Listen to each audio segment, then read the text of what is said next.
Bé,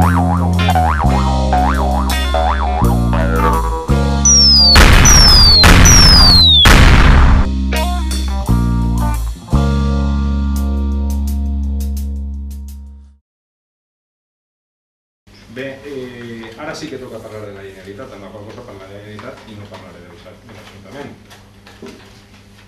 Com diu la moció, i crec que en això podem estar tots d'acord, la crisi no l'han creada els treballadors i treballadores. L'origen ha estat les grans fortunes, els bancs i aquells que han especulat amb el sol i els diners. En uns llocs ha afectat més que en altres, i això depèn de la gestió. La gestió també és responsable. Al País Valencià hem passat de ser el motor d'Europa, Zaplana, Dixit, de ser la terra de les oportunitats, Camps, Dixit, a afirmar que no som un exemple a seguir. I això no ho ha dit cap dirigent de Compromís ni del PSOE, ho ha dit el senyor Feijóo, president de Galícia, posant com a exemple de lo que no vol fer ell en Galícia, posant com a exemple el País Valencià. O fins i tot el senyor Bush, que manifestava que hem passat de ser Europa a ser Àfrica. Ara no volem, o volen fer pagar amb este decret als assalariats, als funcionaris, a la quasi extinta classe mitjana. A la baixa, òbviament, ja no se li pot xuclar més. De l'especulació, bancs, etc., no es parla al decret llei. Tampoc de cap responsabilitat dels gestors. 16 anys de gestió del PP i sense fer valoracions parlarem només de fets demostrats i incontestables. Fa no molts anys érem, segons Zaplana, la tierra de las oportunidades, un lugar de negocio fácil, l'eix de la prosperitat, Balears, València, Madrid. Somos los mejores, los números unos en crecimiento, en turismo, en grandes eventos, en campos de golf, la mayoría se quedarán en proyectos, en parques de atracciones, en ciudades de la luz, de las ciencias y de las lenguas. Zaplana deia en eixe any que el PP reduiria en un 25% els alts càrrecs. Reduciremos sustancialmente las empresas públicas privatizándolas con el objetivo principalmente de reducir la deuda. En aquells moments eren de 2.941 milions d'euros. La realitat ha estat que s'han duplicat els alts càrrecs, s'han passat de 373 a 792 entre la Generalitat i empreses públiques, i s'han multiplicat per 4 les empreses públiques. I el deute després de les privatitzacions, que era per a ingressar diners i baixar el deute, s'ha multiplicat per 9. De 2.941 milions hem passat a 22.272. La conseqüència, el producte interior brut ha passat d'estar per damunt de la mitjana a estar per baix. És una realitat. També és un fet demostrable que l'atur no és igual a Navarra, el 11,71, que al País Valencià, 24,85. I tot això a costa d'un dèficit descontrolat que ha obligat a avalar 2 vegades seguides en l'últim mes, en l'últim 2 mesos, al govern central. Les agències ens han rebaixat la qualificació i definitivament la nostra terra apareix en el mapa mundial. Efectivament, com se volia, però és per el deute, per la corrupció i el balafamiant. Es compartiran els fets o no, però només cal guaitar els mitjans de comunicació importants estrangers, especials de la BBC, o escoltar les intervencions al Parlament Europeu. Com ha passat això? Molt senzill.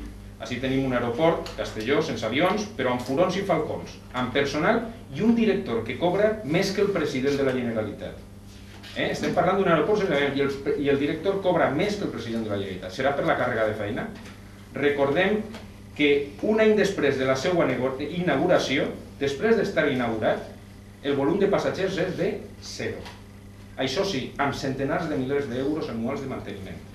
La Ciutat de la Luz, els estudis cinematogràfics on es paga perquè vinguin a rodar, amb un cost de 300 milions i un deute d'altres 190. Fins i tot Grisolia fa 2 dies va dir en la premsa que era un greu error la Ciutat de la Luz. La Ciutat de les Arts i les Ciències, amb menys visitants al 2011 que al 2006, ha passat de tindre 3.700.000, tenia 4 milions i ara té 3.700.000, del 2006 al 2011. I tot i això, regalant entrades, com denunciava fa un parell de mesos Rainforest, el del Bioparc, per competència deslleial. 558 milions, de moment i coneguts, de sobrecost, i un deute superior als 711 milions d'euros. Circuit de Fórmula 1 i Valmont. Sí, y sé que el señor Camps decía que es como celebrar los Juegos Olímpicos y la Exposición Universal al mismo tiempo. Con este proyecto ganamos todos. Grandes eventos como el Gran Premio de Fórmula 1 son una garantía de riqueza y prosperidad para la comunidad, que es la promoción que da riqueza directamente, que da puestos de trabajo, que da prosperidad y que es una locomotora de creación de puestos de trabajo y de otros sectores productivos de nuestra comunidad. Generará más de 1.650 puestos de trabajo anuales. El éxito de la Fórmula 1 es el punto de partida para que la comunidad siga creciendo sin complejos y con ambición. Si bien la sociedad española va a vivir unos meses complicados, la fortaleza de la economía valenciana, que no debe de tener complejos para seguir creciendo al mismo ritmo que hasta ahora, permitirá superar los nuevos retos. Es legado para las generaciones venideras junto al America's Cups, la Volvo Ocean Race, el Master Golf Costa d'Azaer y el Valencia Open 500 de tenis. Emarsa, parlem de traductores humanes, viatges, fartaes, joies, compra d'excavadores fantasmes. Qui pagarà el dèficit? Els polítics que la governen? Qui els posaren allà? Un veritable latrocini. 28 persones imputades, sense comptar les 6 que es queden fa 2 dies. Tots vinculats o relacionats amb el PP. I encara no ha parlat el regidor del PP també, Juan Carlos Jimeno, que ja ha avançat, que algú deia que es fera així, entre d'altres perles, un forat que ja voreja 40 milions d'euros. Parlant de latrocini, Aranós, Matas i Camps, de l'eix de la prosperitat famós. Ja sabem a quina prosperitat es referim, ara sí que ho sabem.